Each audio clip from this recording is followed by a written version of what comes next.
Last class we had discussed about the engine and engine parts. आपण मागच्या क्लासला engine आणि इंजिन पार्ट्स बघितलेले, आपल्या सर्वांना माहित आहे. आजचा टॉपिक आहे, आजचा लेसन आहे फोर स्ट्रोक सायकल इंजिन. आपण डेफिनेशन बघू फोर स्ट्रोक सायकल इंजिनची. फोर स्ट्रोक सायकल इंजिन म्हणजे काय, तर ज्या इंजिन मध्ये क्रँकशाफ्टच्या 2 फेऱ्यामध्ये, कॅमशाफ्टच्या एका फेऱ्यामध्ये इंजिनचा एक पॉवर निर्माण होतो, त्या इंजिनला आपण फोर स्ट्रोक सायकल इंजिन असं म्हणतो.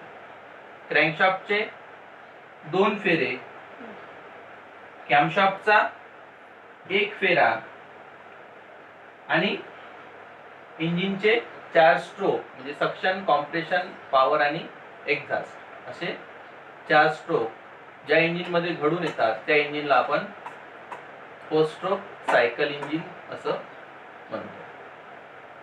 आता फोर स्ट्रोक सायकल इंजिन मध्ये आपण या डायग्रामद्वारे बघू शकतो की हे 4 स्ट्रोक कसे घडून येतात. आपल्याला स्ट्रोक म्हणजे माहिती आहे, पिस्टन टीडीसी कडून बीडीसी कडे चालत गेला म्हणजे एक स्ट्रोक पूर्ण होतो, पुन्हा बीडीसी कडून टीडीसी कडे चालत गेला म्हणजे पुन्हा दुसरा स्ट्रोक पूर्ण होतो, पुन्हा टीडीसी कडून बीडीसी कडे चालत गेला की तिसरा स्ट्रोक, पुन्हा बीडीसी कडून टीडीसी कडे चालत गेला की चौथा स्ट्रोक. अशा पद्धतीने आपण स्ट्रोक बघितलेले आहेत. आपण इथे सुद्धा बघतो की ही जी पिस्टनची चाल आहे याला आपण स्ट्रोक असं म्हणतो. हा जो भाग आहे आपण याला टीडीसी आणि हा जो भाग आहे याला बीडीसी असं म्हटलेलं आहे. यामध्ये पिस्टन मूवमेंट करत असतो वर आणि खाली. पिस्टनची जास्तीत जास्त वर जाण्याची मर्यादा म्हणजे आपण टीडीसी असं म्हणतोय, आणि पिस्टनची जास्तीत जास्त खाली येण्याची मर्यादा ज्याला आपण बीडीसी म्हणजेच बॉटम डेड सेंटर असं म्हणतोय. टीडीसी ला आपण टॉप डेड सेंटर असं म्हणतोय. या डायग्राम मध्ये आपण इथे काढलेला आहे, हा दिसतोय तो इनलेट मेनिफोल्ड, इकडे दिसतोय तो एक्झॉस्ट मेनिफोल्ड, इथे इंजेक्टर दाखवलेला आहे. Inlet manifold, exhaust manifold, injector, inlet valve इथे लिहिलेला आहे, एक्झॉस्ट वॉल्व दिसते आहे, पिस्टन, त्यानंतर कनेक्टिंग रॉड हा जो इथे दिसते आहे, हे गजन पिन, आणि हा जो आहे याला आपण सिलेंडर बोर असं म्हटलेलं आहे. म्हणजे पिस्टन ज्यामध्ये टीडीसी टू बीडीसी मुवमेंट करतो त्याला आपण सिलेंडर बोर असं म्हणतोय. आता आपण 4 स्ट्रोक बघितलेले आहे, त्यामध्ये suction stroke, compression stroke, power stroke आणि एक्झॉस्ट स्ट्रोक असे आपल्याला 4 स्ट्रोक पाहायचे आहेत. आता या सक्शन स्ट्रोक मध्ये काय घडून येते,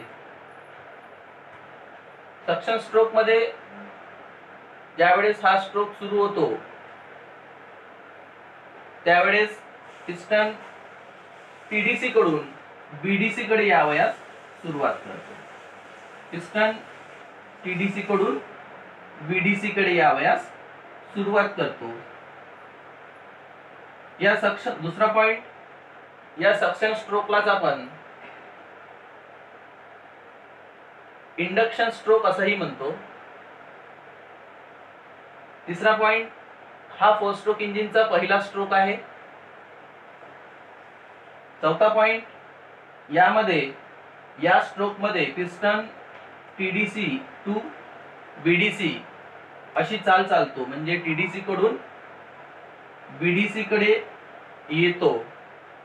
टीडीसी टू बीडीसी, ज्यावेळेस पिस्टन टीडीसी कडून बीडीसी कडे येतो त्यावेळेस या स्ट्रोकला सुरुवात होते आणि हा सक्शन स्ट्रोक सुरू होतो. त्यानंतर या स्ट्रोक मध्ये 5वा पॉइंट, 2 पॉइंट, 3 पॉइंट, 4 पॉइंट, 5वा पॉइंट. पहिला म्हणजे बघू आपण की यामध्ये हा फोर स्ट्रोक इंजिनचा पहिला स्ट्रोक आहे. दुसरा म्हणजे या स्ट्रोकलाच इंडक्शन स्ट्रोक असंही म्हणतो.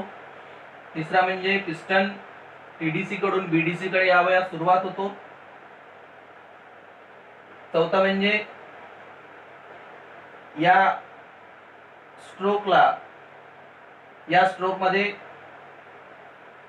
शुद्ध हवा म्हणजे ज्यावेळेस पिस्टन टीडीसी कडून बीडीसी कडे यावयास सुरुवात होते त्यावेळेस इनलेट मेनिफोल्ड द्वारे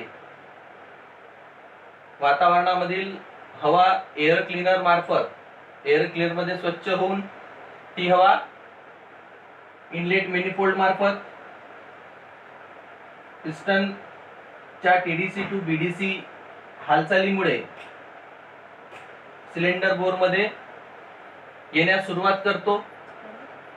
याच वेळेस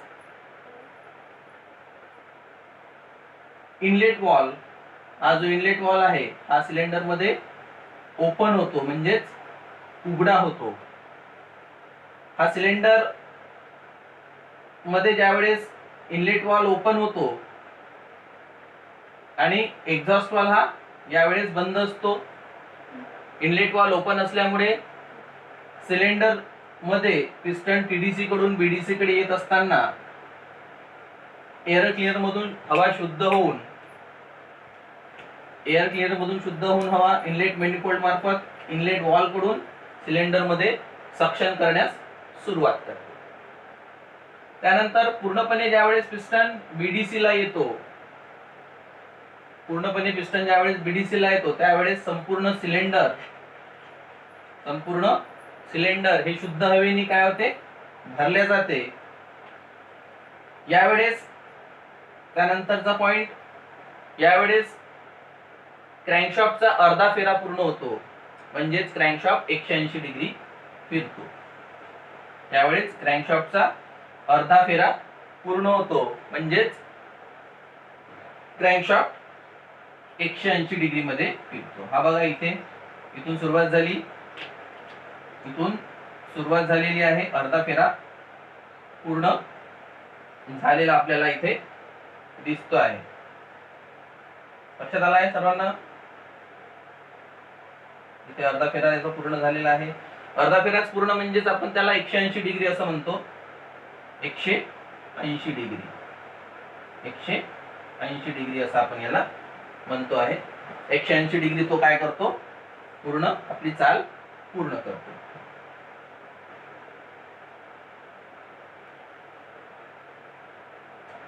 हे आहेत पूर्ण जो पहिला स्ट्रोक आहे आपला सक्शन स्ट्रोक ज्याला म्हणतो, या सक्शन स्ट्रोकचे पॉइंट्स आहेत, आपण बघितलेले आहे। सक्शन स्ट्रोकचे पॉइंट्स पुन्हा एकदा बघू शकतो आपण। हा फोर स्ट्रोक इंजिनचा पहिला स्ट्रोक आहे। या स्ट्रोकला आपण इंडक्शन स्ट्रोक असंही म्हणतो। त्यानंतर यावेळेस इनलेट वॉल ओपन होतो, एक्झॉस्ट वॉल बंद असतो। त्यानंतर पिस्टन टीडीसी कडून बीडीसी कडे येण्यास सुरुवात करतो। त्यानंतरचा पॉइंट, वातावरणातील हवा ज्यामध्ये काही पार्ट्स असतात, डस्टिंग पार्ट्स असतात, वाळूचे कण असतात, धूळ असते, ही धूळ इनलेट मेनिफोल्ड कडे येण्यापूर्वी एअर क्लिनर मधून ती स्वच्छ होऊन म्हणजे क्लीन होऊन इनलेट मेनिफोल्डला येते। इनलेट मेनिफोल्डला येऊन इनलेट वॉल ओपन असतो, इनलेट वॉल मार्फत ती सिलेंडर बोर मध्ये आतमध्ये ओढल्या जाते। त्यानंतर यावेळेस क्रँकशाफ्टचा अर्धा फेरा पूर्ण होतो म्हणजेच क्रँकशाफ्ट जवळपास 180 डिग्री फिरतो। या पद्धतीने सक्शन स्ट्रोक पूर्ण होतो आणि पिस्टन टीडीसी कडून बीडीसी कडे येतो। आलं लक्षामध्ये सर्वांना? त्यानंतर फोर स्ट्रोक सायकल इंजिनचा दुसरा स्ट्रोक ज्याला आपण कॉम्प्रेशन स्ट्रोक असं म्हणतो,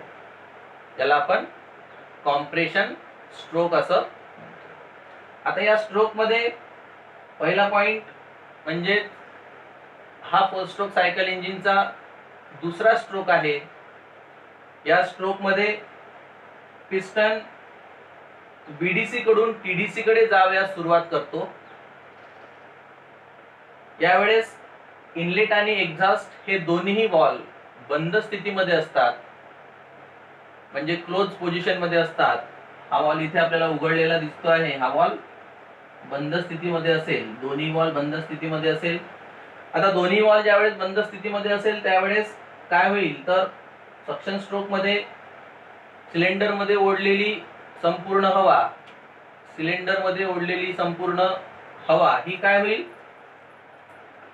ज्यावेळेस पिस्टन बीडीसी कडून टीडीसी कडे ज्यावेळेस सुरुवात करेल त्यावेळेस ती संपूर्ण ओढलेली हवा ही त्या बोर मध्ये कॉम्प्रेस केल्या जाईल.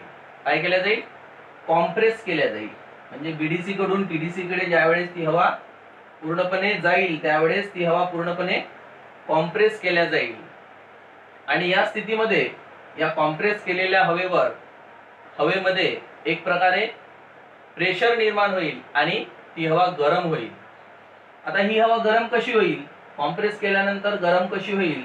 आपल्याला माहित आहे, सर्वांकडे सायकल असतीलच, सायकल वापरले असतील सर्वांनी.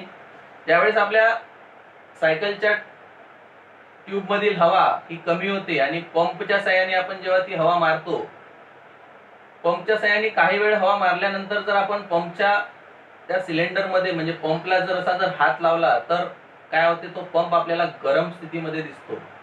म्हणजेच आपण हवा काय करतोय, वातावरणामधील घेतो आहे आणि कॉम्प्रेस करून कुठे टाकतो आहे, त्या ट्यूब मध्ये टाकतो आहे. आणि हे ट्यूब मध्ये कॉम्प्रेस करून टाकत असताना ती हवा गरम होते आणि हवेसोबतच तो सिलेंडर म्हणजे त्याची जी पायली आहे, म्हणजे ज्याला आपण पंप म्हणतो, तो पंप सुद्धा गरम होत असतो. म्हणजे आपण असं बघितलेलं आहे की ज्यावेळेस हवेमधील जे मॉलिक्युल्स आहेत ते ज्यावेळेस एकमेकांना घासतात त्यावेळेस काय होते, ते गरम येतात. आपण हात सुद्धा जरी घासले आपण तरी सुद्धा आपले हात गरम येतात. त्याचसारखं या कॉम्प्रेशन स्ट्रोक मध्ये ज्यावेळेस हवा ही आलेली असते आणि ही हवा ज्यावेळेस कॉम्प्रेस केल्या जाते त्यावेळेस ही हवा गरम स्थितीमध्ये येते आणि ती हवा काय होते, गरम होते.